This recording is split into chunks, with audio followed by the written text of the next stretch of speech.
हम कहेंगे कि अगर अभी भी गृह मंत्री जी या भारत सरकार नहीं सोचती है तो हम रोड पे आएंगे, आंदोलन करेंगे, चक्का जाम करेंगे। क्या गवर्नमेंट क्या चाहती है कि हम अपनी क़यादत को मजबूत नहीं करें, हम अपनी क़यादत की लड़ाई नहीं लड़ें?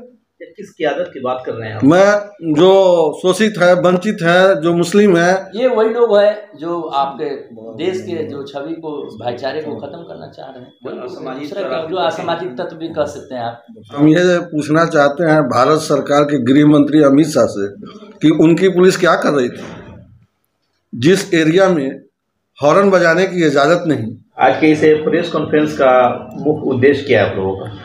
देखिए, कल जो हमारे संसद रत्न बैरिस्टर ओवैसी साहब के आवास पे जो घटना घटी, स्याही का छिड़का वगैरह उनके नेम प्लेट पर डाल दिया गया, कुछ बैनर पोस्टर भी दीवार पे चिपकाई गई। हम ये पूछना चाहते हैं भारत सरकार के गृह मंत्री अमित शाह से कि उनकी पुलिस क्या कर रही थी जिस एरिया में हॉर्न बजाने की इजाज़त नहीं, उस एरिया में लोग जाकर के स्याही फेंक देना, किसी के नेम प्लेट पे पोस्टर चिपका देना, क्या वो साबित करना चाहते हैं?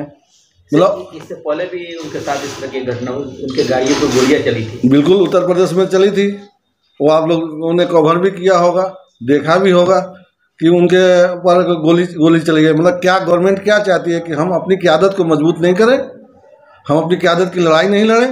किस क़यादत की बात कर रहे हैं? मैं जो शोषित है, वंचित है, जो मुस्लिम है, संसद में उन्होंने तो सबसे पहले हिंदुस्तान का ही नाम लिया, जय तेलंगाना। उसके बाद उन्होंने फिलिस्तीन का नाम लिया। आप एक मिनट वाली बात से कोई कनेक्शन है क्या इस हमले का? कोई बिल्कुल है। उन्होंने मतलब अब किसी को जो दर्द में था, जो व्यक्ति दर्द में था, लोगों की निगाह अपने तरफ आकर्षित करने के लिए कि लोग देखें फिलिस्तीन को, उन्होंने नारा लगाया। आप देख लीजिए, आपके बगल में बिहार के बगल में नेपाल है, बिहार के बगल में जो नेपाल है, हम जय बिहार बोल सकते हैं तो जय नेपाल भी तो बोल सकते हैं। वहाँ से जो पानी चल करके आती है, नेपाल को तबाह करता है, बिहार को भी तबाह करता है। पड़ोसी मुल्क में अगर कोई घटना घटती है तो हम उसकी अगर निंदा करें तो हम गलत हैं। मेरी क़यादत, हम गरीब मजलूम पे बोलने वाले लोग हैं। हमारे भारत एक लोकतांत्रिक देश है और आप लोग हमेशा एक क़यादत की बात करते हैं। तो हम अब सिर्फ अपनी क़यादत की नहीं बात करते हैं, मैं एसटी की भी बात करता हूँ। मैं एसटी की, एक धर्मनिरपेक्ष देश में सिर्फ क़यादत की बात करना, एक धर्म विशेष की बात करना, ये आप उचित मानते हैं? आप हमें बताइए कि कहीं भी हम धर्मनिरपेक्ष की बात किए हों, सिर्फ मुस्लिम की आवाज़ उठाए हों? आप देखें, मैं एसटी पर बोला हूँ, एसटी पर बोला हूँ, मैं सब पे हम लोगों ने अथी दिया, अपनी प्रतिक्रिया दी है। आप देख लें, संसद में ही क्या उनका शपथ ग्रहण समारोह के तुरंत बाद सबसे पहले जय भीम कहा, उसके बाद जय भीम कहा। तो हम तो सबको लेकर के चलने की बात करते हैं। उनकी एक वीडियो बताएं जिसमें ओवैसी साहब ने ये कहा कि सिर्फ मुसलमान, उन्होंने तो एसटी की भी बात की। इस हमले के बाद अपने पार्टी के जो पदाधिकारी हैं, जो नेता हैं, उनसे आप क्या कहेंगे?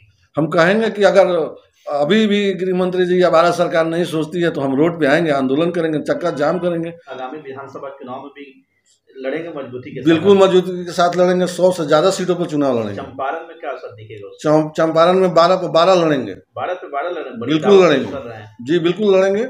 और इसका रिपोर्ट भी हम आपको बहुत जल्दी सुनाएंगे भी। 12 का 12 सीट पर अभी हम लोग ढाका विधानसभा में, क्या ढाका और चिरैया से भी कोई प्रत्याशी देने की कोई? बिल्कुल देंगे, और मजबूत प्रत्याशी देंगे। लड़ाई लड़ पाएंगे? बिल्कुल लड़ेंगे। तो हम लोगों को तो यो कहा जा रहा था कि आप लोग यही लोकसभा का नहीं लड़ सकते हैं। अरे कम से कम हमारे पास वोट नहीं था, 1% वोट तो आया। इस 1% को 100% में कैसे बदलना है? ये जीता जागता मिसाली लोग काम करेंगे। आप लोग खेल बिगाड़ने के लिए चुनाव जी नहीं, चुनाव जीतने के लिए। हम किसी के क्यों बिगाड़े भाई? हमारा सब बिगाड़ रहा है। हम तो चुनाव जीतने के लिए लड़ते हैं। जब पब्लिक को समझ में जब इस बात आ जाएगी तो हम इंशाल्लाह विधानसभा में पहुंचेंगे, सांसद में पहुंचेंगे। डॉक्टर साहब, पार्टी के आप जिला के महासचिव हैं और आपके पार्टी का जो सुप्रीमो, इनके आवाज़ पे हमला हुआ है, क्या कहेंगे इस अवसर पे? जी, कहना यह है कि ये मामला जो है, ये जब संसद में शपथ ग्रहण का जो कार्यक्रम चला तो उसमें जय मीम, जय भीम, जय तेलंगाना, उसके बाद तब जाकर के जय फ़लस्तीन बोले हैं सदर साहब ने। तो अगर जय फ़लस्तीन बोले तो इसमें क्या दिक्कत है किसी को?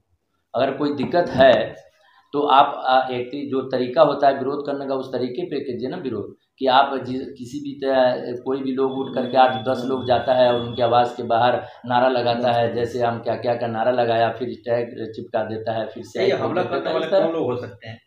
ये वही लोग है जो आपके देश के जो छवि को, भाईचारे को खत्म करना चाह रहे हैं। दूसरा जो असामाजिक तत्व भी कह सकते हैं आप, वही लोग है, दूसरा कौन है? क्या इन लोगों का किसी संगठन और किसी पार्टी से भी कोई कनेक्शन हो? ये तो हम नहीं बता सकते हैं, लेकिन जो लोग हैं हो सकता है कि किसी न किसी पार्टी का हो।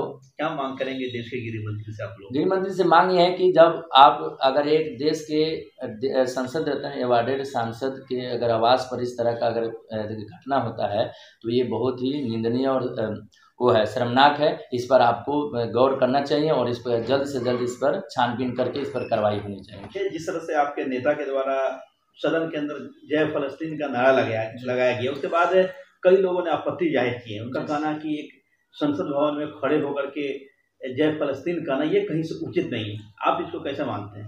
देखिए, मैं इसको ऐसे देखता हूँ कि ये हमारी जो भारतीय संस्कृति, हमारी जो परंपरा है मजलूमों के साथ खड़े होने की, हमेशा जो हमसे कमज़ोर है उनके साथ खड़े होने की, ये तो हमने अपने संसद से पूरे विश्व को फिर से दिखाया है कि कैसे भारत हमेशा मजलूम के साथ खड़ा रहता था, है और आगे भी रहेगा।